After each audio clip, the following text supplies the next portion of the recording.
Hello, everyone, and welcome to our first episode where we will be talking to one of our distinguished professors who have over the years been in academia and have visited schools, universities to actually talk about her publication. Today we will be having Professor Daniela Dimitrova.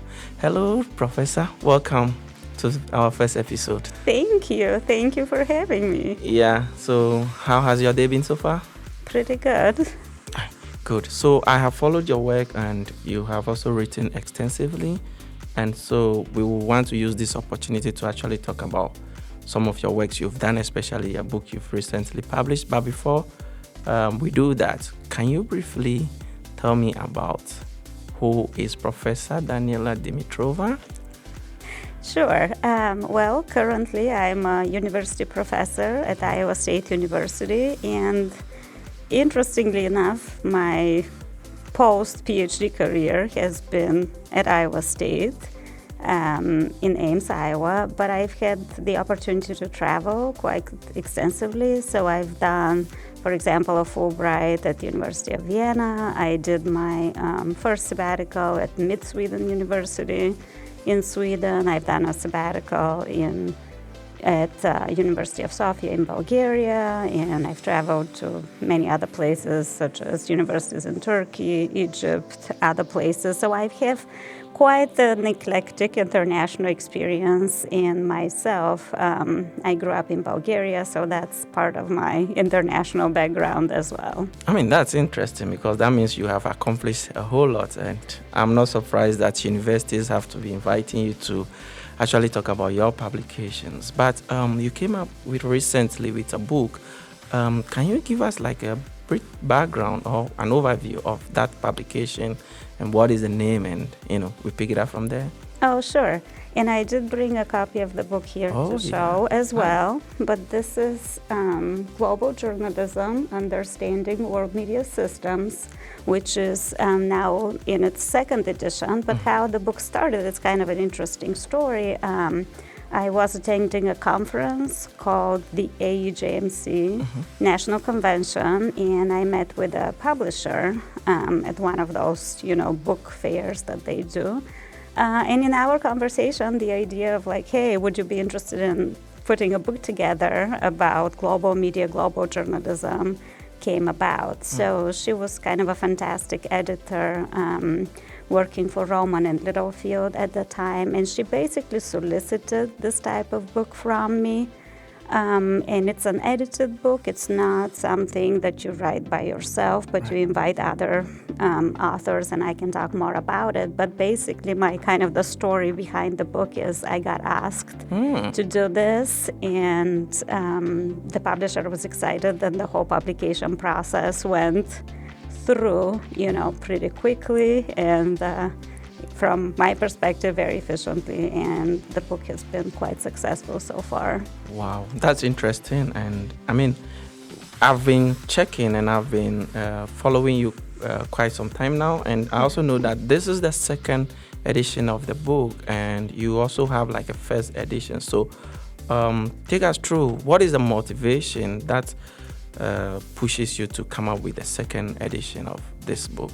Right, sure. And to step, even a little bit further back, as professors and as academics, we do engage in research, and we do quite a bit of publication in terms of research articles, monographs, other types of publications. But, we don't, or at least, in my career, I hadn't really worked very much on publishing a book.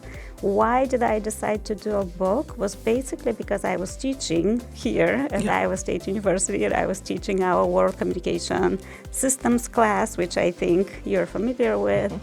And, every year I would look for a good book or a good text to use in the class, and I just wasn't finding, the right fit that would have everything. Some books were, maybe a little bit dated, others didn't cover exactly the topics that I wanted. So, I would start choosing different readings and giving them to the students from multiple sources, and that got kind of almost too much, right, for one semester. So out of that need to have a text that covers everything, that I thought was important and that's current and global in focus, came the idea actually to have this type of a book. So you could say my own need to have something useful that I could use in a 16-semester course is how the book actually came together. For the first edition, it was the first time that, I had done something like this, and I tried to invite people who are really experts in their areas, because this is a global book, and I really wanted global experts who know each region of the world and who understand kind of the local context of the book. So that was one of my kind of core goals or priorities, you might say. And then I also wanted to make sure that it's written in a very accessible way, because you know how some academic publications are. They can feel kind of dense and heavy and complicated for, upper level undergraduate students and even for postgraduate master students. So I wanted to make it really kind of easy for students to understand, even though it was still based on, research and theories and all of these, complicated concepts, but just to make it accessible. So those were some of the things that I was thinking about and some of the motivations or goals, you could say, behind the book. Yeah, I mean, that's interesting. And you keep mentioning the name of the book, Global Journalism. And I know when a book is written, there is something that actually motivates the title of the book. So what motivates the title? Why no any other name but Global Journalism? All right, that's a great question, Richard. So it's global journalism, understanding world media systems.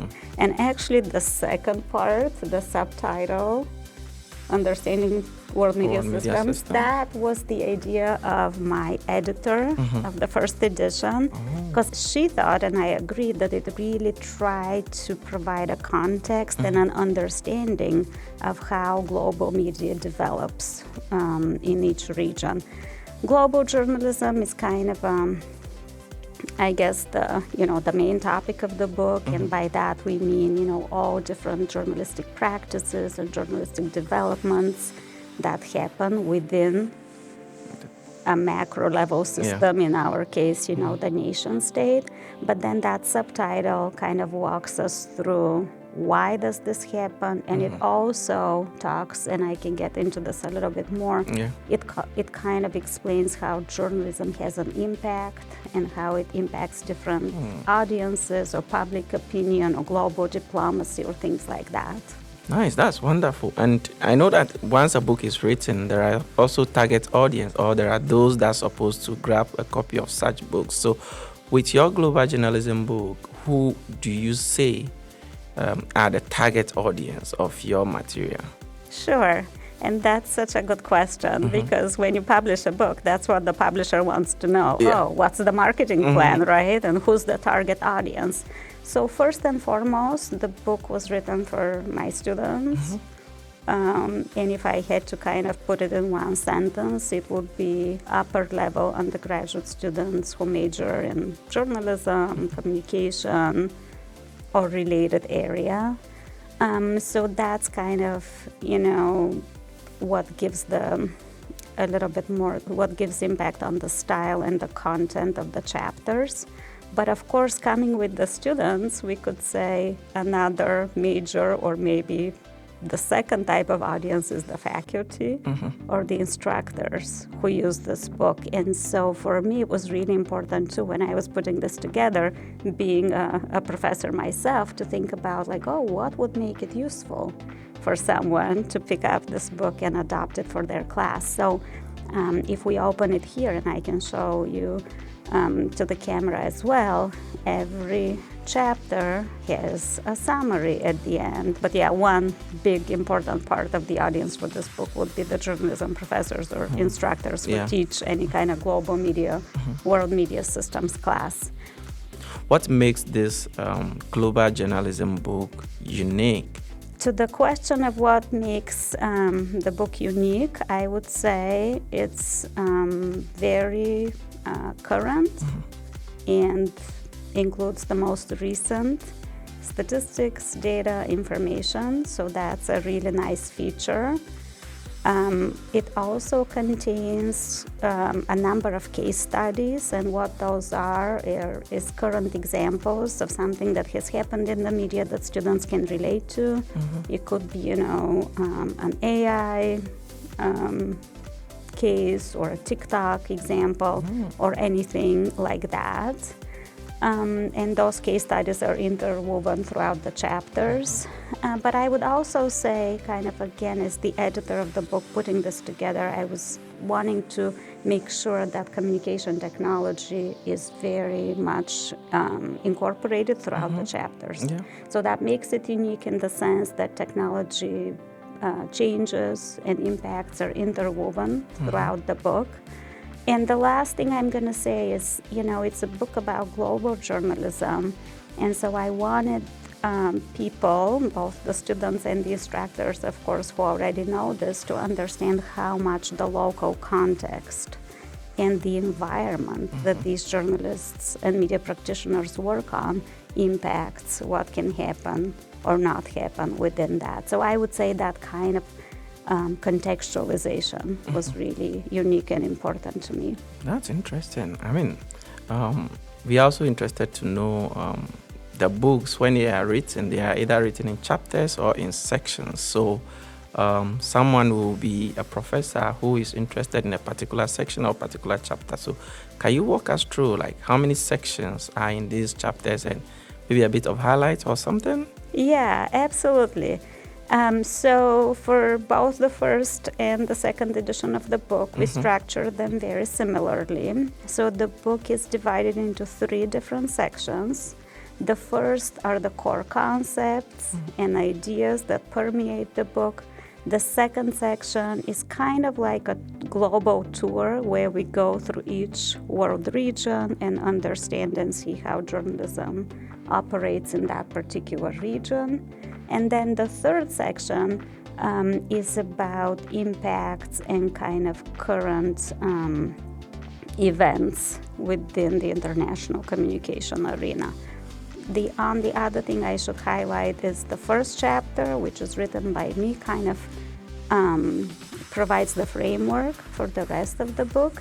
And I really like that chapter, not just because it's written by me, but because it introduces a model. And, it's a multi-dimensional, 5-dimensional model that is then applied throughout the different regions that we discuss in the book. Yeah. I mean, we will look at availability of the book and where people can get it. But one thing that came in mind when you were talking was putting a book together is not that easy. And I remember you mentioning that it's a collaborative effort with some other authors. So how long did it take you to actually put first edition together, and then you have already put second edition out? Like, how long was that? Sure, it's a process. I would say about 2 years of work. And again, I have a team of an excellent group of people throughout the world who are contributors, book chapter authors. But just the whole entire process from start to finish is about 2 years.